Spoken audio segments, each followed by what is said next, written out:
Polling సందర్భంగా గొడవలు, గందరగోళాలు, టీవీలు, బ్రేకింగ్లు ఇవన్నీ నడుస్తాయి. కానీ ఇక్కడ కొన్ని సిస్టమ్స్ ఉంటాయి. పోలింగ్ బూత్ లోపల ఏజెంట్ని రానియలేదు. ఇవి బ్రేకింగ్లు, స్క్రోలింగ్లు అడ్డుకున్నారన్నట్టు ఇవన్నీ ఉంటాయి. కానీ ఏజెంట్ లేకపోతే అక్కడ పోలింగ్ జరుగుతుంది అంటే పోలింగ్ అధికారి లేకపోయినా అంటే కొంత టైం తీసుకుంటాడు. లేకపోతే అక్కడ అది మెన్షన్ చేయాలి.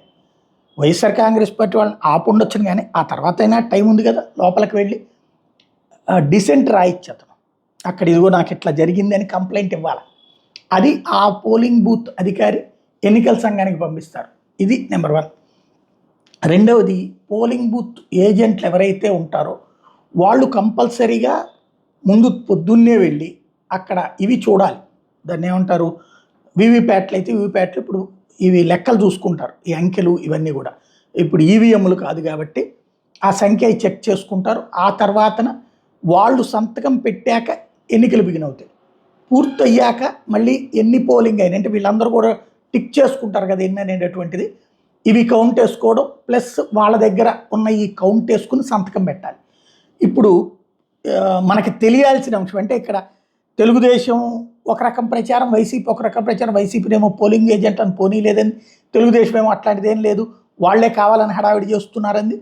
ఓవరాల్గా ఎన్ని పోలింగ్ బూతులలో పోలింగ్ ఏజెంట్ మా వార్డు లేడు కాబట్టి ఎన్నికల్ని ఆపేయండి అని వైఎస్ఆర్ కాంగ్రెస్ పార్టీ చట్టబద్ధంగా ఎన్నికల నిబంధనల ప్రకారం కంప్లైంట్ చేస్తుంది అన్నటువంటి కీలకం. అదే సందర్భంలో పోలింగ్ బూతుల లోపల అంటే ఈ రీసైక్లింగ్ అని వీళ్ళు అంటున్నారు కదా, దొంగ ఓట్లు వేస్తే అక్కడ ఎన్నికల ఏజెంట్ ఆపాలి. ఇదిగో వీళ్ళు ఇట్లా చేశారని అక్కడ మెన్షన్ చేయాలి.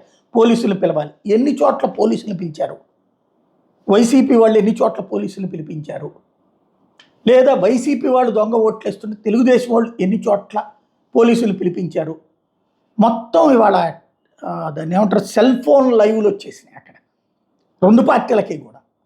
ఈవెన్ పోలీసులు కూడా కెమెరాలు పెట్టుకున్నారు. కాబట్టి ఎన్ని వచ్చినాయి ఇక్కడ ఎంతసేపటికి కూడా టీడీపీకి సంబంధించిన వెర్షన్స్, వైసీపీకి సంబంధించిన వెర్షన్స్ ఉన్నాయి. బోత్ సైడ్స్ చూస్తే ఈ లెక్కలన్నీ ఉన్నాయి. ఫైనల్గా అబౌవ్ 70% పోలింగ్ అనేటటువంటిది ఆషామాషి కాదు. రిజల్ట్ ఏమొస్తుంది అన్నటువంటిది.